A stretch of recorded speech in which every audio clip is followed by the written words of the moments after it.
नमस्ते मित्रांनो, SSK दर्शनी आपल्या आवडत्या चॅनलमध्ये आपलं स्वागत आहे. नवीन असाल तर नक्की लाईक करा, शेअर करा, सबस्क्राईब करा आणि असेच आमच्यासोबत आनंदाने शिकण्यासाठी बेल आयकॉनचं बटन प्रेस करा, जेणेकरून आमचे नवनवीन व्हिडिओज आपल्याला मिळतील. चला तर आज काहीतरी नवीन शिकूया. चला तर मित्रांनो, आज आपण बघणार आहोत की आपली डायजेस्टिव्ह सिस्टीम काम कशी करत असते, कशी वर्क करत असते. अगदी सोप्या भाषेमध्ये समजावून सांगितलेलं आहे. पण त्या अगोदर तुम्ही जर या अगोदरचा एक पार्ट बघितला नसेल, याच्या अगोदरचा पार्ट मी दिलेला आहे, तर तो एकदा बघून घ्या, म्हणजे तुमचा थोड्याशा आयडिया आणखी क्लिअर होतील. तर आपण थोडक्यात इथे समजावून घेऊयात की मागच्या पार्टमध्ये आपण काय बघितलं होतं, की आपण बघितलं होतं की डायजेस्टिव्ह सिस्टीममध्ये या बघा आपण दोन बघितले होते. याच्यामध्ये दोन पार्ट्स असतात, एक ॲलिमेंटरी कॅनल असते आणि एक डायजेस्टिव्ह ग्लँड असते. तिला अन्ननलिका आणि पाचकग्रंथी असं म्हणतात. त्या ॲलिमेंटरी कॅनलमध्ये हे 8 पार्ट्स खूप महत्त्वाची भूमिका निभावतात आणि पाचकग्रंथीमध्ये डायजेस्टिव्ह ग्लँडमध्ये हे 3 पार्ट्स असतात. त्याच्यामध्ये आपण एक सिस्टीम सोपा वे बनवला होता, सो स्मार्टली शॉर्ट फॉर्म बनवला होता, ज्यामध्ये काय काय असतं, माउथ असतं, थ्रोट असतं, असोफॉगस असतो, रेक्टम असतो, ॲनस असतं, स्मॉल इंटेस्टाईन असतं, स्टमक असतं आणि लार्ज इंटेस्टाईन असतात. हे सगळे काय करत असतात, ह्या ॲलिमेंटरी कॅनल सोबत यांचं काम असतं आणि हे डायजेस्टिव्ह सिस्टीममध्ये काम करत असतात. तसं डायजेस्टिव्ह ग्लँडमध्ये काय असतं, सलायव्हरी ग्लँड असतं, लिव्हर असतं आणि पॅनक्रियास असतं. याचा शॉर्ट फॉर्म आपण LPG बनवला होता. तर हे सगळे ह्या डायजेस्टिव्ह सिस्टीममध्ये आपलं काय करत असतात, रोल परफॉर्म करत असतात. तर तो कशा पद्धतीने करत असतात तर ते आपण बघणार आहोत. चला तर सुरू करूयात. चला तर मित्रांनो, आपल्या सगळ्यांना माहीत आहे की आपण रोज जे फूड खातो, रोज जे अन्न खातो, त्या अन्नाचं आपल्याला माहीत असतं की रक्त बनतं आणि रक्त पूर्ण शरीरामध्ये पसरलेलं असतं. तर त्यामुळे ते न्यूट्रिशन्स आपल्या शरीराला पोहोचले जातात आणि आपली काय होत जाते, वाढ होत जाते, बरोबर ना. त्यासाठीच तर आपण रोज अन्न खातो ना. रोज अन्न आपण का खातो, की आपली चांगली वाढ होण्यासाठीच खातो ना. आपली रोज ग्रोथ होते. ग्रोथ होते काय, रोज खाल्लेलं अन्नातले न्यूट्रिशन्सच आपल्यापर्यंत पोहोचतात ना, आणि त्यामुळेच आपली काय होत असते, वाढ होत असते. पण आपण मग काय खातो रोज, हे जास्त महत्त्वाचं असतं. मग आपण जे खातो त्यातून आपल्याला काय काय मिळत असतं, जे फूड आपण खातो त्यातून आपल्याला काय काय मिळतं सांगा बरं. आपल्याला त्यातून प्रोटीन मिळत असतं, कार्बोहायड्रेट्स मिळत असतात, फॅट्स मिळत असतात, स्टार्च मिळत असतं, ॲमिनो ॲसिड मिळतात, फॅटी ॲसिड मिळतात, ग्लुकोज मिळत असतं, बरोबर की नाही. हे आपल्याला सगळ्यांना काय मिळत असतं, त्या अन्नातून मिळत असतं. पण तुम्हाला हे माहीत आहे का, की तुम्हाला असं वाटतं की आपण खाल्लेले चपातीचे तुकडे किंवा आपण जे राईस वगैरे खातो हे याचं डायरेक्टली रक्त बनतं, असं काही आहे का. तर नाही, असं काहीच नसतं. तर हे आपण जे जेवण करतो, हे चपाती खातो, भात खातो किंवा अजून वेगवेगळं आपण जे काही खातो अन्नपदार्थ, याचं रक्तामध्ये रूपांतर होण्यासाठी कोणती प्रोसेस आहे, तर ती किती मोठी प्रोसेस आहे आणि ते कशा पद्धतीनं ते ॲब्झॉर्ब होतं, त्यातली न्यूट्रिशन्स, हे प्रोटीन्स वगैरे हे सगळं ब्लडमध्ये कसं ॲब्झॉर्ब होतं हे आपण इथे बघणार आहोत. आणि यासाठी ही डायजेस्टिव्ह सिस्टीम काय करत असते, काम करत असते. आणि यामध्ये हे जे वेगवेगळे ऑर्गन्स असतात ना, हे त्यांचा रोल एकदम व्यवस्थितपणे परफॉर्म करत असतात. तर तो कसा परफॉर्म करत असतात हे आपण इथे बघणार आहोत. बघा तर मित्रांनो, मग आपण जे अन्न खातो ना, तर त्या अन्नामध्ये जे कार्बोहायड्रेट्स असतात, प्रोटीन्स असतात, फॅट्स असतात, स्टार्च असतात, ॲमिनो ॲसिड असतात, फॅटी ॲसिड असतात, ग्लुकोज असतात, बरोबर ना. पण हे लक्षात घ्यायचं असतं तुम्ही, की आपली बॉडी जी असते ना, ही फक्त काय करत असते, की फक्त ॲमिनो ॲसिड, फॅटी ॲसिड आणि ग्लुकोज या तिघांनाच फक्त आपल्या रक्तामध्ये ॲब्झॉर्ब करू शकत असते. बाकीच्यांचं मग हे कार्बोहायड्रेट्स, प्रोटीन, फॅट, स्टार्च यांचं मग हे ॲमिनो ॲसिडमध्ये, फॅटी ॲसिडमध्ये, ग्लुकोजमध्ये कन्व्हर्जन कसं होतं, तर हे आपल्याला इथे बघायचं आहे. हे डायजेस्टिव्ह सिस्टीममध्ये हे बघणार आहोत आपण. आणि त्यासाठी हे एन्झाईम्स जे असतात, हे बघा इथे या ठिकाणी आपण मागच्या पार्टमध्ये बघितलं होतं, हे एन्झाईम्स असतात. हे एन्झाईम्स खूप मोठा रोल परफॉर्म करत असतात. तर ते एन्झाईम्स काय असतात, तुम्ही कृपया मागच्या पार्टमध्ये ते बघून घ्या, तर तुम्हाला ते समजेल की एन्झाईम्स काय असतात आणि ते कशा पद्धतीने वर्क करतात. चला तर मित्रांनो, आता सुरू करूयात. मला सांगा, डायजेशन सिस्टीममध्ये सर्वात प्रथम काम कोण सुरू करतं, तर पहिला जो असतो तो असतो ह्या ठिकाणी बघा, कोण असतो पहिला, माउथ असतो. माउथ काय काम सुरू करतो, पहिलं अन्न आपण कुठे घेतो, तोंडात घेतो. मग माउथ काय करत असतो बघा, digestion of food begins in the mouth, food is chewed with the help of teeth into a very small pieces. म्हणजे डायजेशन सिस्टीममध्ये आपण सगळ्यात पहिलं काय करतो, फूड तोंडात घेतो आणि माउथ काय करत असतो, ते अन्न काय करतो, पहिलं चावायला सुरुवात करतो, छोटे तुकडे सुरू करत असतो. आणि या अन्नामध्ये काय असतात, आता या तोंडामध्ये काय असतात, तर या तोंडामध्ये असतात या ठिकाणी बघा, सलायव्हरी ग्लँड्स असतात. म्हणजे आपल्या तोंडामध्ये काही लाळ ग्रंथी असतात, सलायव्हरी ग्लँड म्हणजे लाळ ग्रंथी असतात. तर त्या काय करत असतात, सलायवा सोडत असतात. म्हणजे saliva is produced in the salivary gland. त्याच्यामध्ये सलायवा सोडायला सुरुवात होते, लाळ सोडायला सुरुवात होते. In the mouth cavity located in the front of the ears. त्या कुठे असतात, near the pharynx and below the tongue. या लाळ ग्रंथी कुठे असतात, तर ज्या घशाजवळ जिभे खाली असतात काही, आणि त्या काय करत असतात, की तिथून वेगवेगळ्या तिथून एक नलिका असते, त्या नलिकेतून काय होत असते, लाळ तोंडामध्ये येत असते. It is a carried to the mouth via duct.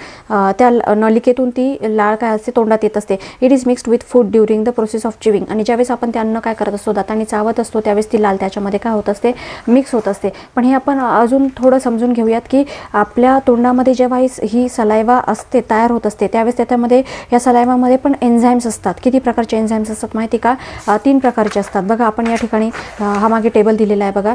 यामध्ये इथे फक्त टायलिनच दिलेला आहे, बाकीचे 2 मी तुम्हाला समजावून सांगणार आहे.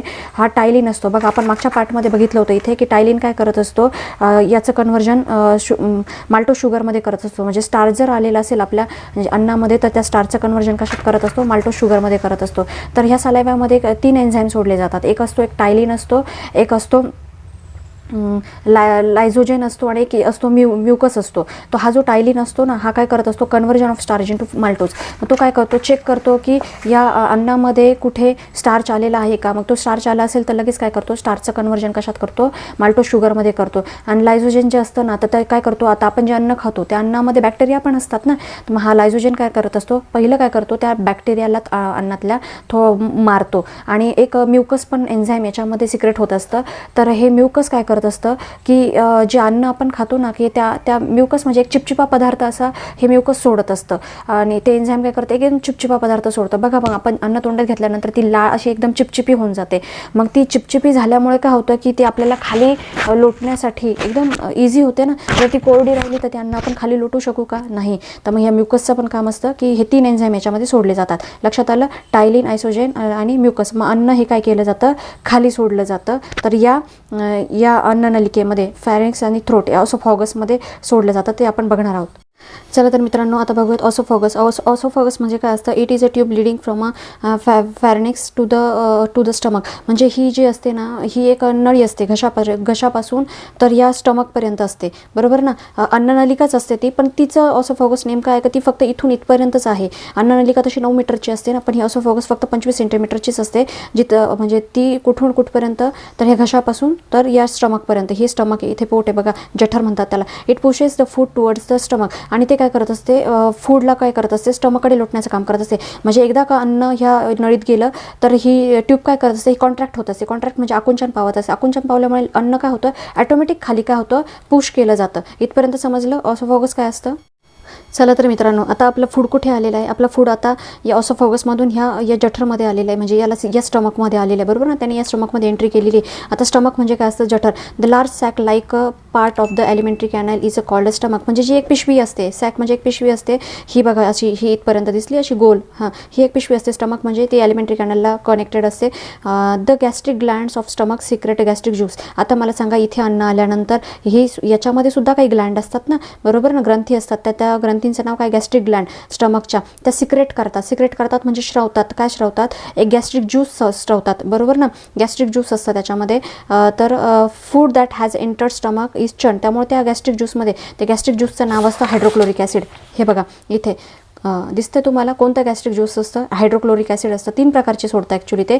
हायड्रोक्लोरिक ॲसिड पण सोडतं पेप्सिन पण सोडतं आणि म्युकस पण सोडतं. पण अगोदर आपण हायड्रोक्लोरिक ॲसिड बघूयात. तर हायड्रोक्लोरिक ॲसिड काय करतं टू मेक फूड ॲसिडिक. त्यामुळे काय होतं पहिलं हायड्रोक्लोरिक ॲसिड आल्यानंतर बाहेर ते काय करतं फूडला काय बनवतं ॲसिडिक बनवतं म्हणजे आम्लयुक्त बनवतं. कारण काय होतं stomach food that has enter stomach is churn. मग त्यामध्ये काय जातं अन्न पहिलं घुसळलं जातं. कारण काय होतं की आता बघा मला तुम्ही सांगा तुम्ही जे तोंडातून अन्न घेतात ते आता आपण टी व्ही बघत वगैरे अन्न चावतो ते काय इतकं बारीक चावतो का आपण नाही. तुकड्याचे तुकडे आपले काय होतात इथे या नळीतून या पोटामध्ये येतात. मग हे हायड्रोक्लोरिक ॲसिड इतकं पॉवरफुल असतं. हे जर जमिनीवर पडलं ना तर फरशीवर सुद्धा पांढरे डाग पडतात.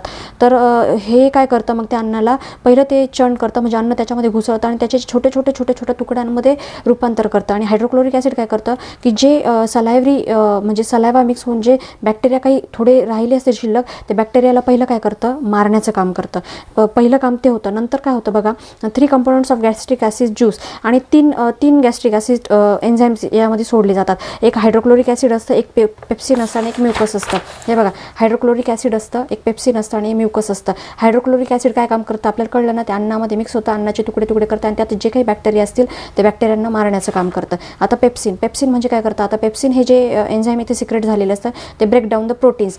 ते काय करत असतं प्रोटीनला ब्रेकडाऊन करत असतं. म्हणजे आता तुम्ही जे अन्न खाल्लं त्याच्यामध्ये जर प्रोटीन असेल बरोबर ना. प्रथिने जर असतील त्या प्रथिनांचं काय करतो तो पहिलं प्रथिनांचं छोट्या छोट्या तुकड्यांमध्ये कन्व्हर्जन करून त्याचं पेप्टॉनमध्ये कन्व्हर्ट करतं त्याला. आणि पुढे मग काय होतं, हा जो म्युकस असतो बघा, म्युकस हे बघा, आता तुम्हाला असा प्रश्न पडला असेल, हा म्युकस काय करतो. हा म्युकस म्हणजे काय असतो, हा to protect the inner lining of stomach from hydrochloric acid. आता मी तुम्हाला मगाशी सांगितलं की हायड्रोक्लोरिक ॲसिड इतकं हार्मफुल असतं की हे जर फरशीवर पडलं तर फरशीसुद्धा व्हाईट कलरची होऊन जाते, की ॲसिडच आहे ना ते अन्नातील बॅक्टेरिया वगैरे मारून टाकते. मग तुम्हाला प्रश्न पडला असेल की मग आपल्या पोटाला कसं काय हार्मफुल नाही होत. तर मग काय होतं, ते एक एन्झाईम सुटलं जातं. ज्यावेळेस अन्न येतं ना त्यावेळेस हे म्युकस नावाचं एन्झाईम बाहेर निघतं आणि ते काय करतं, आपल्या पोटाभोवती या स्टमकभोवती एक लेअर, एक इनर लाइनिंग बनवून घेतं. आणि त्यामुळे ते हायड्रोक्लोरिक ॲसिडचा त्या म्युकसमुळे आपल्या पोटाला काय होत नाही, त्रास होत नाही, हार्मफुल होत नाही. तर पोटाला तर छिद्रे पडून जातील, बरोबर की नाही. Mucus mixed with food here it become acidic. आणि अन्न काय होतं, हे हायड्रोक्लोरिक ॲसिडमध्ये आम्लयुक्त होतं. आणि mainly proteins are digested in the stomach. आणि हे जे प्रोटीन्स असतात ना, हे कुठे डायजेस्ट होतात, हे पेप्टॉनमध्ये कन्वर्ट होतात. आणि डायजेस्ट कुठे होतात, या स्टमकमध्येच ते प्रोटीन्स डायजेस्ट होऊन जातात.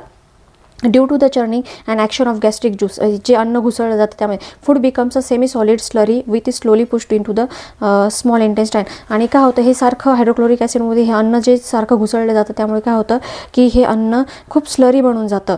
आणि हळूहळू कुठे होतं, पुश केलं जातं, कुठे स्मॉल इंटेस्टाईनकडे. ही बघा इथे स्मॉल इंटेस्टाईन इथे याला जोडलेली आहे. पण हे स्मॉल इंटेस्टाईनकडे जाण्याच्या अगोदर हे अन्न, हे लक्षात ठेवा तुम्ही की ह्या स्टमकमध्ये 4 तास पडून असतं. किती तास पडून असतं, तर 4 तासमध्ये आपलं जेवण ह्या स्टमकमध्ये राहत असतं. आणि मग ते कुठे मूव्ह होतं, या स्मॉल इंटेस्टाईनकडे. तर ते मूव्ह झाल्यानंतर पुढे त्याची प्रोसेस काय होते ती आपण बघणार आहोत. चला तर मित्रांनो, खूपच इंटरेस्टिंग आहे हे सगळं. तर आता आपण मूव्ह झालेलो आहे. आता मला सांगा, आपलं 4 तासांनी इथे पडल्यानंतर कुठे आलं, या स्मॉल इंटेस्टाईनमध्ये आलं नाही अन्न. इथं अन्न आल्यानंतर इथं काम कोण सुरू करतं, तर लिव्हर काम सुरू करतो. म्हणजे यकृत, हा बघा, हा यकृत काम सुरू करत असतो. तर काय असतं यकृत, liver. The liver is the largest gland in the body. Liver हे लक्षात ठेवा तुम्ही, नॉलेजसाठी लक्षात ठेवा, किंवा कोणताही प्रश्न असू शकतो हा पुढे MPSC UPSCचा वगैरे, की आपल्या शरीरातली सगळ्यात मोठी ग्रंथी कोणती आहे, तर तिला म्हणतात ही लिव्हर ग्लँड, बरोबर ना, बॉडीची. It has a rich supply of blood. आणि तिला काय झालं केला जातो, बॉडीतला सगळ्यात जास्त ब्लड सप्लाय हा लिव्हरलाच केला जातो. It main function is to storage glucose. तिचं मेन फंक्शन काय असतं की ग्लुकोजचा साठा करून ठेवणं. कारण, आणि ह्या बघा, the gall bladder is the situated below the liver. ह्या लिव्हरच्या खाली ही ग्रीन कलरचं दिसतं का, याला म्हणतात गॉल ब्लॅडर. याला काय म्हणतात, पित्ताशय. म्हणजे यामध्ये पित्त स्टोअर केलेलं असतं, जे ह्या लिव्हरने बनवलेलं असतं ना, त्याला, त्या पित्ताला इंग्लिशमध्ये म्हणतात बाईल. काय म्हणतात, बाईल. हा बाईल काय, आणि लिव्हरने तयार केलेला बाईल ह्या गॉल ब्लॅडरमध्ये येऊन स्टोअर झालेला असतो. द डायजेस्टिव्ह ज्यूस येतो, म्हणजे एन्झाईमच येते, जे याने सिक्रेट केलेलं असतं. कोणी, आपल्या लिव्हरने सिक्रेट करून ते या गॉल ब्लॅडरमध्ये येऊन थांबलेलं असतं. When bile is carried into a small intestine. ज्यावेळेस हे अन्न बघा तुम्ही स्मॉल इंटेस्टाईनमध्ये येतं, त्यावेळेस काय केलं जातं, हा बाईल त्याच्यामध्ये पहिला काय होतो, मिक्स होऊन घेतो. कारण काय याचं कारण काय माहिती का तुम्हाला, कारण हे स्मॉल इंटेस्टाईन जे आहे ना, आता हे जे अन्न आहे आपलं वरचं स्टमकमधलं, ते हायड्रोक्लोरिक ॲसिड मिक्स झालेलं आहे, आम्लयुक्त झालेलं अन्न. पण हा स्मॉल इंटेस्टाईन हा ॲसिडिक अन्न पचवू शकत नाही, त्याची ती कॅपॅसिटी नाही आहे. तर मग हे बाईल काय करतो, त्याच्यामध्ये मिक्स झाल्यामुळे हे अन्न पहिलं काय बनून जातं, अल्कलाईन बनून जातं. हे बघा, ह्या ठिकाणी लिव्हर काय करत असतो, बाईल सिक्रेट करत असतो. आणि हे बघा, तुम्ही बाईल कशासाठी सिक्रेट करतो, टू मेक फूड अल्कलाईन. हे फूड काय करायचं, अल्कलाईन बनवायचं. कारण हा ॲसिडिक फूड हे स्मॉल इंटेस्टाईन काय करू शकत नाही, पचवू शकत नाही. मग दुसरं काम काय करतो, to convert large fat particles into the small one. आणि हा चेक काय करत असतो, या ठिकाणी बघा, हा चेक काय करतो पहिल्यांदा, की याचं काम काय असतं ह्या बाईलचं, की चेक करायचं की अन्नामध्ये, आता इथं तर आपलं स्टमकमध्ये तर प्रोटीनचं कन्व्हर्जन झालं, बरोबर ना, प्रोटीन डायजेस्ट होऊन गेला. पण अन्नामध्ये फॅट पण असतील तर काय करायचं, मग तो चेक करतो की अन्नामध्ये काही फॅट आहेत का. मग तो काय करतो, फॅटचं छोट्या छोट्या पार्टिकल्समध्ये कन्व्हर्जन करतो. आणि food there helps bile carried into the small intestine mix with the food there and helps in digestion of fats. Bile contains bile salt. आणि हे बघा, तो काय करतो, फॅटचं कन्व्हर्जन करतो छोट्या छोट्या पार्टिकल्समध्ये. आणि बाईल काय असतो, सॉल्टी असतो. सॉल्टी म्हणजे क्षारीय असतो, तो ॲसिडिक नसतो. इथपर्यंत समजलं. चला तर मित्रांनो, आता अन्न आपलं इथपर्यंत आलेलं आहे आणि आता काय होतं की अन्नाला अजून चांगलं पचवण्यासाठी काय केलं जातं की याच वेळेस पॅनक्रिया म्हणजे हा जो स्वादुपिंड असतो बघा, या ठिकाणी हा स्वादुपिंडसुद्धा काय होऊन जातो, ॲक्टिव्ह होऊन जातो. म्हणजे हा पॅनक्रिया ॲक्टिव्ह होऊन जातो आणि तो काय करत असतो, 3 प्रकारचे पॅनक्रिया हे बघा, the pancreas secrete the pancreatic juice that contains various enzyme. आणि तो पॅनक्रिया काय करत असतो, हा बघा इथे आलेला आहे, हा पण एकाच वेळेस काय सोडत असतो, इथे ज्यूस सोडत असतो, पॅनक्रियाटिक ज्यूस सोडत असतो. तो 3 प्रकारचे एन्झाईम सोडत असतो. तर ते 3 प्रकारचे एन्झाईम्स कोणते असतात आपण बघूयात.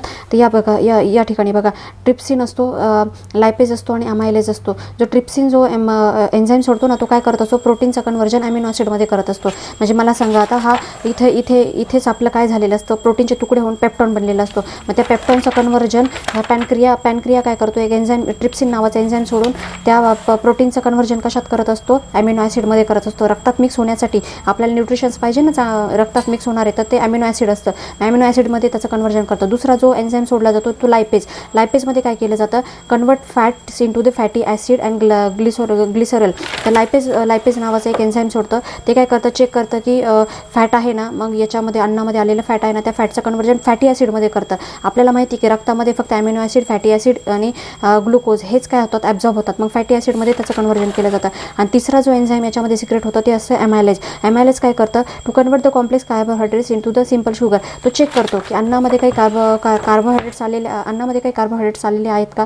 मग ते कार्बोहायड्रेट्स तो काय करत असतो, शुगरमध्ये कन्वर्ट करत असतो. आणि अशा पद्धतीनं काय होतं की स्मॉल इंटेस्टाईनमध्ये अन्न पूर्णपणे काय होतं, इथे या स्मॉल इंटेस्टाईनमध्ये अन्न पूर्णपणे डायजेस्ट होऊन जातं. आणि डायजेस्ट झालेलं अन्न स्मॉल इंटेस्टाईनच्या हळूहळू असं सरकत या बघा, असं इथे या ठिकाणी येऊन स्टोअर होतं. म्हणजे या खालच्या भागामध्ये येतं, इथे राहतं पूर्णपणे ते अन्न. आणि यामध्ये एक असतं की आता पुढची प्रोसेस सुरू होते. इथे येऊन अन्न राहिलं की आता हे अन्न आपल्याला कुठे मिक्स करायचं आहे, रक्तामध्ये ना. आता हे न्यूट्रिशन याच्यामधले न्यूट्रिशन्स आपल्या रक्तामध्ये मिक्स करायचे असतात ना. मग याच्यामध्ये सुद्धा काय केले जातात, काही एन्झाईम सोडले जातात.